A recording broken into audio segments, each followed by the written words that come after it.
In today's video, we'll be looking at the 10 biggest similarities between Muslims and Christians. Despite their differences, Muslims and Christians also share many similarities when it comes to faith and beliefs.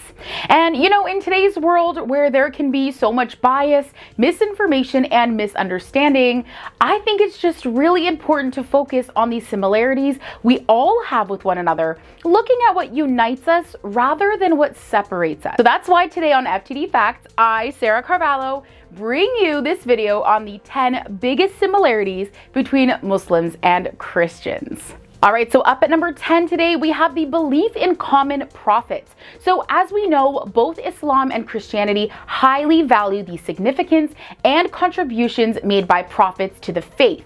In fact, both Muslims and Christians believe in many of the same prophets. Now, while each of these faiths might have different views on the prophets, we can say that both sets of believers value the early works of prophets such as Noah, Moses, Abraham, and Jesus. Next thing in common is the acknowledgement of the Bible. Now, of course, we know that both faiths have two different holy texts.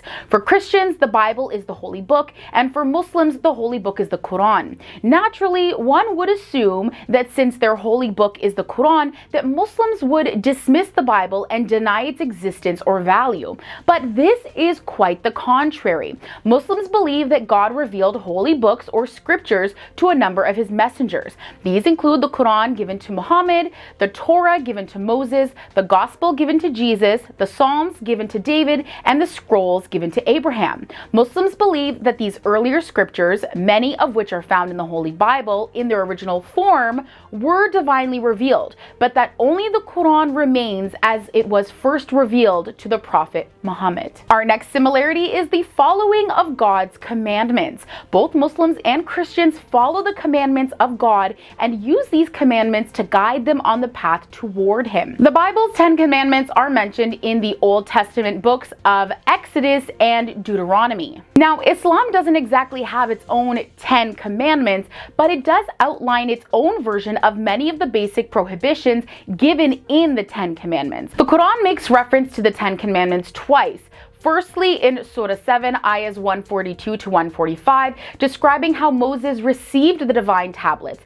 And in Surah 2, ayahs 83 to 84, there are some commandments laid out that also align with the commandments followed by Christians. Up at number 7, we have the common belief in the Virgin Mary. Another similarity between Muslims and Christians is their connection with the Virgin Mary. In fact, the Virgin Mary is the only woman mentioned by name in the Quran as Maryam or the Virgin Mother, even having her own chapter in the Quran. Now, in the Quran, it clearly states that Jesus was the result of a virgin birth and that Mary was chosen above all other women to give birth to Jesus. Now, interestingly, Mary is actually mentioned more times in the Quran than in the New Testament of the Bible.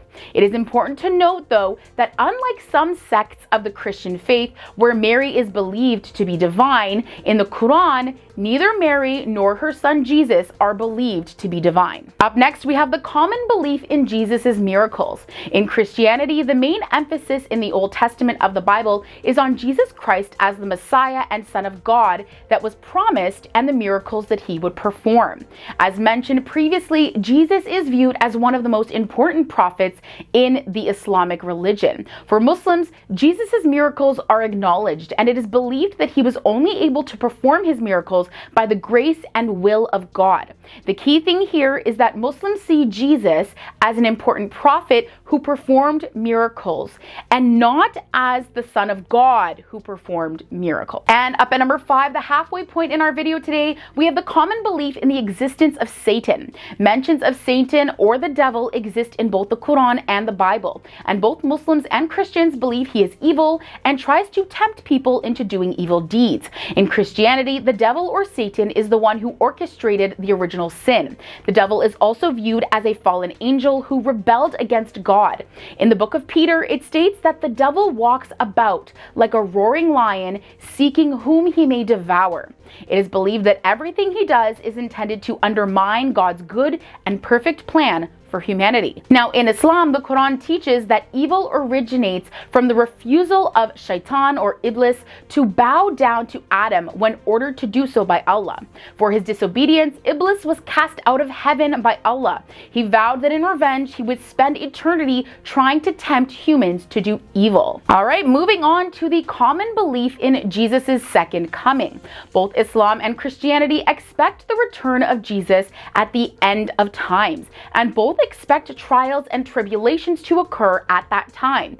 Many of the themes of these trials are similar, but they are also very different in detail and definition. The return of Jesus is preceded in both religions by signs, again, similar in general description, but subtly different in detail. Both religions teach that the return of Jesus will be preceded by a great and powerful figure of falsehood and temptation. And that leads us into the common belief in the Antichrist. So as mentioned previously, both Christianity and Islam teach that the return of Jesus will be preceded by a great and powerful figure of falsehood and temptation, referred to as the Masih ad-Dajjal, or the false Messiah by Muslims, and the Antichrist by Christians. So there's no specific name for the Antichrist in the Bible, but the Holy Book specifically states there will be a false Messiah, and Jesus will appear in his second coming to face him.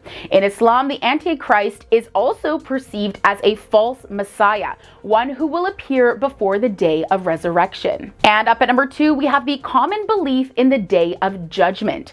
Both Islam and Christianity believe in judgment and the last day when all people on earth will die. The last day is differently portrayed in both religions, but the result is the same. Both religions teach that when Judgment Day comes, everyone will be judged for their lives on earth. All right, and all the way up at number 1, the greatest commonality or maybe similarity between the religions is the belief in hell and paradise. Both Muslims and Christians believe in hell and paradise as being literal places. According to Islam, hell is called Jahannam, and suffering there is both spiritual and physical depending on the sins. According to the Quran, hell has 7 levels, 7 gates, blazing fires, boiling waters, and the tree of Zakum. In Christian theology, hell is also a place where sinners go after judgment by God. Sinners can go there after death, particular judgment, or after the final judgment day. In the Quran, paradise is described as a garden and is also called Jannah. It is believed to be a place of spiritual and physical pleasure with an abundance of food, drink, virgin companions, and lofty mansions. According to the Quran, there are many, or 7, as interpreted by some, levels of heaven. In Christianity, paradise is promised as the soul's eternal resting place. The concept of heaven is full of mystery. Some biblical descriptions include a river of the water of life, bright as crystal, flowing from the throne of God, who will wipe away every tear from their eyes, and death shall be no more, neither shall there be mourning, nor crying, nor pain anymore, for the former things have passed away. All right, friends, this was 10 biggest similarities between Muslims and Christians. Which of today's similarities was the most surprising to you? Let me know below in the comments. Also, don't forget to give us a like and subscribe on your way out to show us your love, and we'll catch you right here next time for more facts. See ya!